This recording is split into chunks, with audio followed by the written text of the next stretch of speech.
casos reconozcamos que esto no deja de ser un disparate y que cualquier persona que escribiera algo así, si no fuera un defensor de la ideología de género, pensaríamos que necesita un tratamiento especializado urgente.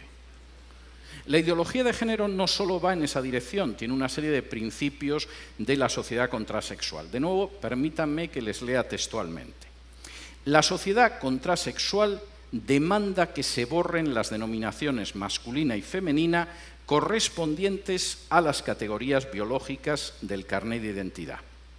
Tras la abolición del sistema de reproducción heterocentrada, la sociedad contrasexual impone abolición del contrato matrimonial y todos los sucedáneos liberales como el contrato de parejas de hecho. Ya lo saben, el contrato matrimonial se acabó, hay que acabar con el matrimonio. Abolición de los sistemas de transmisión y el legado de los privilegios patrimoniales y económicos adquiridos por los cuerpos hablantes en el marco del sistema heterocentrado. Olvídense de dejar algo en herencia a sus hijos. Si no les han vaciado los bolsillos antes los recaudadores de impuestos, de todas formas olvídense, porque la cuestión va en el sentido de no poder transmitir el patrimonio en una relación heterocentrada. Universalización de las prácticas estigmatizadas como abyectas, resexualizar el ano, difundir, distribuir y poner en circulación los nuevos códigos díldicos, parodiar y simular nuevas formas orgásmicas no relacionadas con el romanticismo, pudiendo desvelar los beneficios de la violencia y el dolor, lo cual resulta escalofriante. Por si todo esto les parece poco, la sociedad contrasexual no conducirá jamás al acto de reproducción. Los métodos de contracepción y de interrupción del embarazo serán distribuidos por todas partes, siendo obligatorios para todo cuerpo hablante. Es decir, la contracepción obligatoria y el aborto obligatorio. La contrasexualidad denuncia, persigue y castiga las políticas psiquiátricas, médicas y jurídicas que impidan los cambios de sexo. Y la sociedad contrasexual demanda la abolición de la familia nuclear. El programa no tiene mucha discusión y ciertamente si sale adelante la sociedad que vamos a conocer va a ser una sociedad muy distinta. Y por supuesto ustedes tienen que preguntarse si esto es lo que quieren dejar a sus hijos. Si efectivamente el panorama con el que ustedes sueñan es un panorama en el que la familia desaparecerá porque se ha convertido en un enemigo a batir, en el que por supuesto dejaremos de ser hombres y mujeres y vamos a pasar a ser cuerpos hablantes, en el que ustedes no van a tener la menor posibilidad de educar a sus hijos ni criarlos porque no les van a dejar. El Estado se dedicará a adoctrinar a sus hijos de una manera total y en el que, por supuesto, la institución matrimonial y familiar, que es la base de la sociedad, va a desaparecer porque es un enemigo al que hay que exterminar. Eso es lo que persigue la ideología de género y no lo invento, me limito a leer lo que aparece en sus propios textos. Las razones por las que esta ideología de género plantea consecuencias absolutamente terribles son obvias. Primero, esto significa que se acabó nuestro sistema de igualdad de derechos. Volvemos milenios atrás a una época en que según quien sea el que cometa una falta, un delito, un acto ilegal, va a recibir un castigo u otro. Se acabó la igualdad ante la ley. Esto significa que también van a desaparecer nuestras libertades de expresión y de conciencia. Estaremos sometidos a un dogma y cualquiera que se enfrente a ese dogma va a ser castigado de manera despiadada. En tercer lugar, nuestro sistema educativo se destruirá totalmente. Va a ser un simple sistema de adoctrinamiento. Y tengo que decirles, por cierto, que la clave del progreso de los pueblos está en el sistema educativo y además tengo que decirles algo que aparece vez tras vez desde los años 60 en todos los estudios sobre el sistema educativo. Lo más importante no es el dinero que se gasta el Estado, lo más importante no es el dinero que tienen los padres, lo más importante ni siquiera es el centro al que envían a los hijos, lo más importante es cómo es la familia en la que está integrado el estudiante. En el momento en el que eso desaparezca, los monstruos que van a venir a continuación es algo que no podemos casi ni imaginarlo. Entre otras cosas, porque, por ejemplo, en mi país, un niño para visitar un museo necesita un permiso firmado de sus padres. Pero esa niña de la misma edad, para abortar, no solo no necesita el permiso de los padres, sino que ni siquiera tiene la obligación de comunicarles que va a abortar.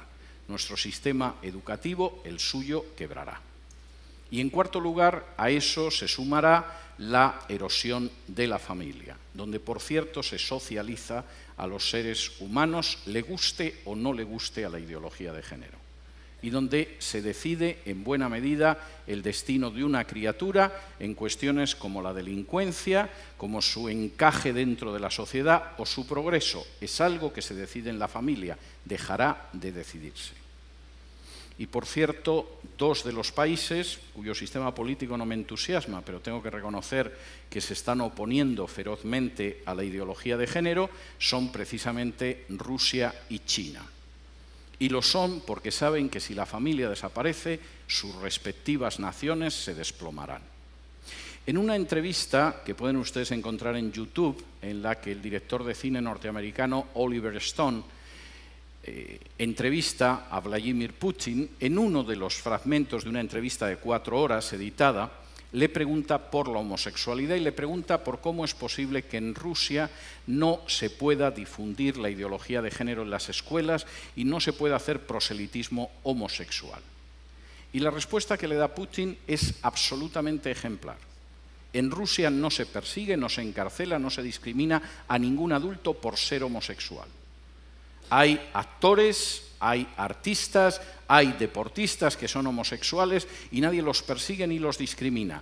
Pero no vamos a tolerar que adoctrinen a los niños en una ideología que es contraria a la familia. Porque la base de esta nación es la familia. Si el niño se convierte en adulto al llegar a los 18 años y decide ser homosexual, es una decisión suya. Pero no vamos a tolerar que la familia la destruyan desde abajo, haciendo proselitismos con niños que no tienen el criterio suficiente para decidir en un sentido o en otro. Yo puedo estar muy poco de acuerdo en muchas cosas con Putin, pero ahí le doy toda la razón. En el caso de China, todavía son más estrictos. Y he tenido ocasión de hablar con chinos acerca de esto. Los chinos siguen arrastrando la herida de lo que ellos llaman el siglo de humillaciones. Hace ahora poco menos de un siglo, los británicos, que ambicionaban apoderarse de la porcelana, del té, de la seda china, quisieron hacerse con ella, pero los chinos no veían que los ingleses tuvieran nada con lo que pudieran intercambiar la seda, el té o tantas cosas valiosas. De modo que los ingleses, puesto que nada de lo que ellos vendían les interesaban a los chinos, decidieron venderles drogas y les obligaron a abrir puertos por los que introducían el opio para consumo de los chinos.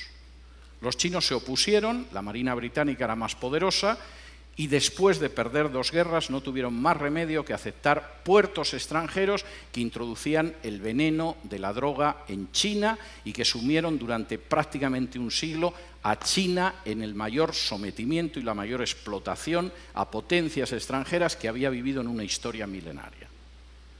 La visión de los chinos sobre la ideología de género es la misma.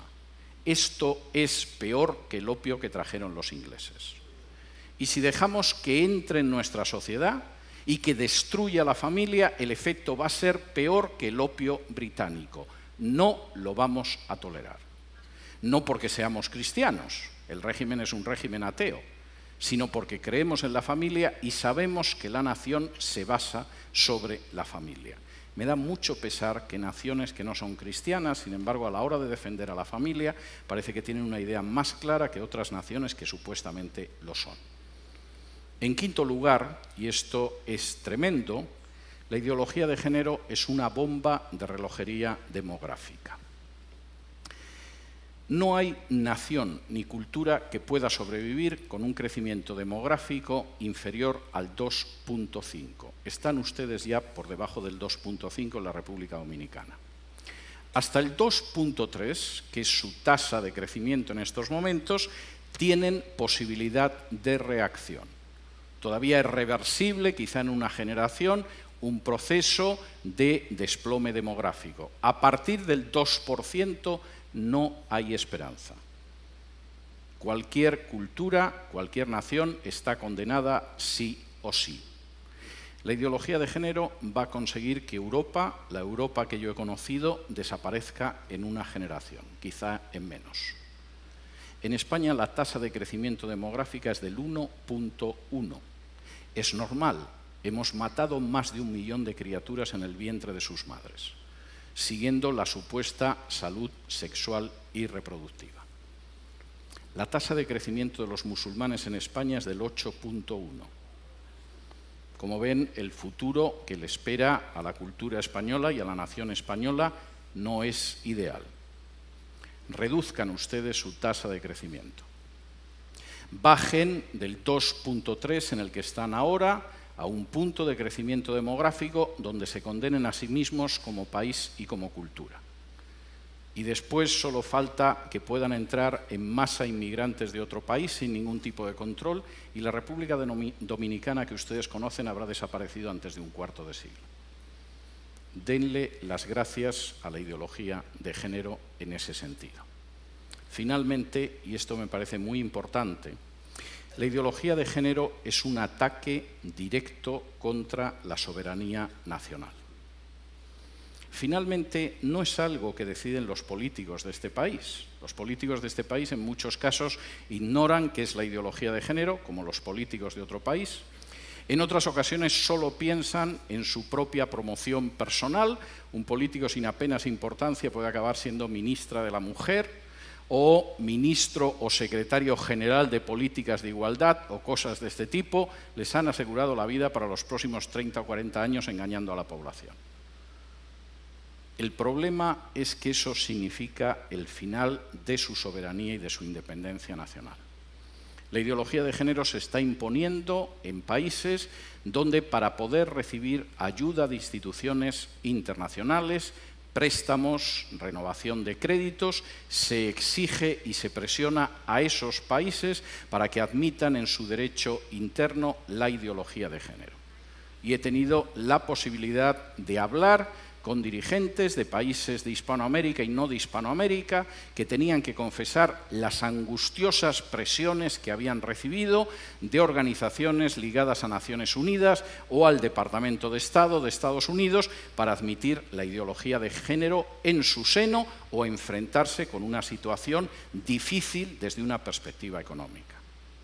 No existe ningún derecho que permita, legitime o tolere que una instancia exterior del tipo que sea imponga a una nación la ideología que tiene que tener. Por muy pequeña que pueda ser esa nación, por muy reducido que sea su peso en el concierto internacional, por muy joven incluso que pueda ser en términos históricos, no existe organización internacional, fundación privada o país extranjero que tenga derecho a imponerle la ideología de género. Y eso es algo que ustedes tienen que tener claro.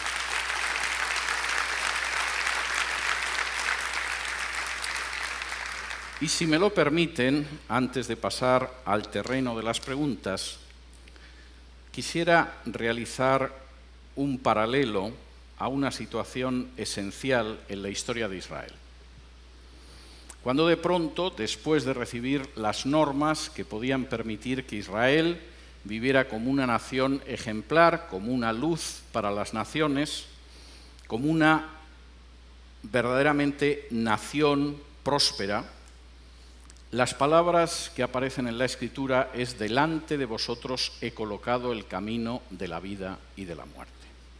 Ustedes tienen ahora mismo delante de sí mismos el camino de la vida o de la muerte. Esto no es algo que va a suceder dentro de 10, de 15, de 20 o de 30 años. Ahora mismo tienen delante el camino de la vida o el de la muerte.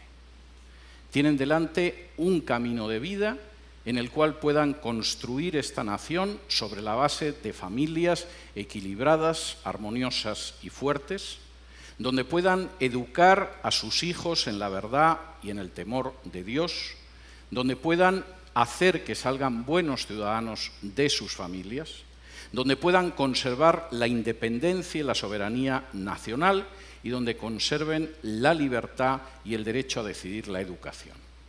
Y ese es un camino de vida para este país, como para cualquiera. O tienen delante el camino de muerte, el camino en el que van a ver cómo su soberanía nacional desaparece, cómo se destruye la familia natural, cómo se acaba con el sistema educativo, cómo se levanta un sistema de mordaza totalitaria sobre los ciudadanos de este país, cómo se tritura el principio de igualdad bajo la ley, cómo su demografía desaparece y cómo al final se encuentran condenados como cultura o como nación. Delante de ustedes ahora mismo hay un camino de vida y hay un camino de muerte encarnado en la ideología de género. Ustedes son los que tienen que decidir. Muchas gracias.